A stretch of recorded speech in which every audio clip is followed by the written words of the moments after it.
en direct du congrès de l'UNIS, toujours au CID de Deauville, un temps magnifique, beaucoup de soleil. Les congressistes, ils sont en bas dans la salle de réunion, la plénière, et on reçoit des startups, nous, parce qu'on veut savoir ce que ces startups amènent dans le monde de l'immobilier. Parfois des gens qui ne sont pas issus du monde de l'immobilier, mais qui ont eu des idées. À ce sujet, on reçoit Mathilde Bivel. Bonjour Mathilde. Bonjour. De la société Filzi. C'est une société qui existe depuis très peu de temps. Vous êtes la régionale de l'étape, puisque vous êtes basée au Havre, en Normandie, pas très loin d'ici. Vous êtes 3 associés et vous avez eu l'idée de créer cette société Filzi. C'est quoi Filzi ? Alors Filzi, c'est une société qui répond à une question que tous les futurs acquéreurs se posent. Est-ce que ce logement est bruyant ? Alors notre constat, c'est que quand on va visiter un logement, 20 minutes de visite, ça ne suffit pas à se faire une idée de ce qui se passe réellement à l'intérieur. Donc l'idée, c'est d'avoir un rapport de bruit qui vous dit ce qui se passe dans le logement du lundi au dimanche sur n'importe quelle plage horaire de la journée. Alors, on savait qu'il existait toute une série de diagnostics immobiliers. Est-ce que c'est un diagnostic obligatoire ? Alors pas encore, mais on y travaille. On espère que ce sera le prochain diagnostic à donner aux futurs acquéreurs. Pourquoi ? Parce que ça impacte directement la qualité de vie. Et la qualité de vie, c'est quelque chose qui est de plus en plus au cœur des demandes des acquéreurs. Et c'est pour ça qu'on se positionne sur ce segment aujourd'hui pour aider les gens à prendre la bonne décision. Alors, quand il y a du bruit, on appelle ça la pollution sonore. Les diagnostics, dans ce qu'on appelle le DPE, vous le savez aussi bien que moi, c'est pour donner une indication. Il y a des diagnostics qui sont informatifs et d'autres qui demandent à ce que des travaux soient faits. Mais donc, il y a des diagnostics informatifs. Et ça, c'est une information parce que vous pensez que quand on achète, on doit être informé de tout, et notamment de cette mesure de bruit. Tout à fait. Effectivement, il y a des diagnostics qui sont obligatoires. Le bruit n'en fait pas encore partie. En fait, il y a des nouvelles normes sur les logements neufs. Aujourd'hui, on se rend compte qu'effectivement, il y a des normes acoustiques, mais qui vont plutôt concerner l'acoustique vers l'extérieur. Donc, on ne va plus entendre le bruit routier. Mais nous, ce qu'on a constaté, c'est qu'en fait, les gens se focalisent beaucoup plus sur les bruits intérieurs. Donc, en fait, ce qui allait auparavant être couvert par les bruits de la route, en fait, vous allez l'entendre. Et les gens font des véritables fixettes sur les bruits des voisins. Donc, je les entends marcher, je les entends courir, je les entends parler. Et là, ça devient vraiment un problème extrêmement gênant au quotidien. Alors, si ça n'est pas obligatoire, peut-être que ça deviendra obligatoire, mais vous vendez votre service dans toute la France, évidemment, en disant aux agents immobiliers, aux administrateurs de biens quand on fait de la location, aux syndics de copropriété, vous dites, voilà, ce qu'on est capable de vous fournir avec Filzi, c'est-à-dire une mesure de bruit, ça va vous aider à mieux vendre, ça va vous aider à mieux louer, ça va vous aider à mieux gérer. Tout à fait. Alors mieux louer, c'est intéressant parce qu'on se rend compte qu'une des principales raisons du turnover, ça va être l'insatisfaction liée aux nuisances sonores. Alors effectivement, on peut vendre un logement, dire oui, ok, c'est calme, et les gens emménagent et ça leur convient pas. Là, on a un double problème, c'est qu'il va y avoir une insatisfaction du locataire parce que il va avoir des nuisances dont il n'avait pas été informé, et il y a aussi l'insatisfaction du propriétaire parce que si ces locataires changent tous les 36, ça va lui coûter aussi de l'argent.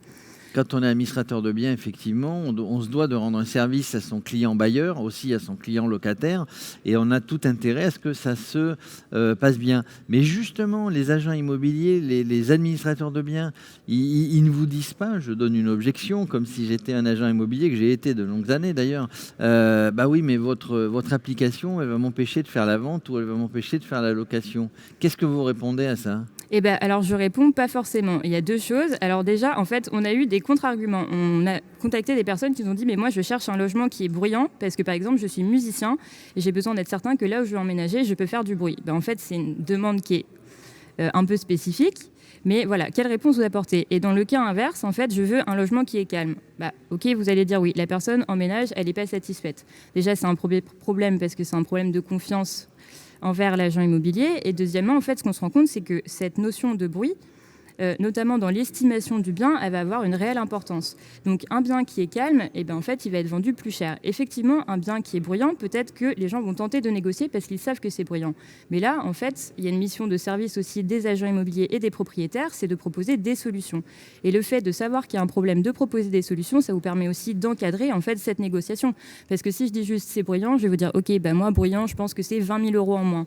Mais peut-être que les travaux pour que ce soit moins, ça n'en coûte que 5 000, et là, vous pouvez encadrer cette négociation. satisfaction. Et là, ça devient vraiment un argument intéressant. Alors, Mathilde, comment vous est venue l'idée? Je répète, vous êtes 3 associés. Vous ne venez pas du monde de l'immobilier d'ailleurs. Hein, donc, d'ailleurs, il y a beaucoup de choses hein, dans les startups et dans tout ce qui s'est passé, dans la révolution, on va dire, numérique et digitale. Il y a plein de gens qui ont changé des choses, qui ne venaient pas du domaine dans lequel ils ont changé les choses. Comment vous est venue cette idée de créer une mesure de bruit? Alors l'idée, elle est venue pendant le confinement. Alors il n'y avait pas de bruit. Il y avait, si justement, il y avait du bruit. Il y avait du bruit, parce qu'on s'est tous retrouvés en télétravail en fait, et quand on est enfermé tout seul chez soi. Alors je vous l'avais dit tout à l'heure, moi je viens du Havre, j'habite dans le centre historique, donc les appartements Perret qui en fait sont très très mal isolés. Des appartements qui ont été construits après-guerre, donc forcément c'est pas les mieux isolés. Voilà, c'est du béton, c'est du parquet. J'entends les voisins marcher, je les entends parler, je sais quand ils se disputent, je sais ce qu'ils regardent. Vous savez ce qu'ils mangent. Je sais tout. Et donc, en fait, le constat est venu de là, c'est de se dire, en fait, OK, moi, je suis dans cette situation, on a commencé à en parler, et en fait, tout le monde a une histoire avec le bruit. Alors, ça peut être des petits inconvénients, c'est j'entends le voisin qui prend sa douche, mais ça peut devenir un véritable problème, les gens font des fixettes, et là, en fait, ça a un impact... Alors, je vais dire sur la santé mentale, mais c'est vrai. Il y a une étude de l'ADEME là, qui est sortie cet été. Le coût social du bruit, c'est 155 milliards par an.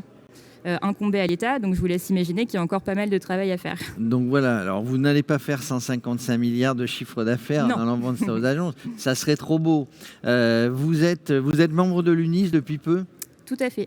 Donc vous avez été démarché l'UNIS en disant voilà, administrateur de biens, agent immobilier, syndic, on a quelque chose pour vous. Et ils ont tout de suite adhéré. Oui, parce qu'en fait, on a la spécificité quand même d'être sur un credo qui n'est pas courant. En fait, on ne va pas apporter un service tel que de la prise de rendez-vous ou quelque chose qui soit directement palpable. En fait, on apporte un nouveau critère. C'est vraiment ce qu'on souhaite faire, c'est de faire du bruit un critère à part entière de la recherche immobilière, parce qu'il y a un problème qui est identifié. On a une solution pour apporter de la satisfaction. Donc aujourd'hui, évidemment, l'UNIS est un partenaire qui comprend tout à fait ce positionnement. Oui, l'UNIS est là pour apporter des services à ses adhérents et ça en fait partie, même si ça n'est pas obligatoire. L'UNIS permet à ses adhérents d'apporter un plus à ses adhérents agents immobiliers qui vont apporter un plus à leurs clients et ça, c'est la boucle est bouclée, j'allais dire.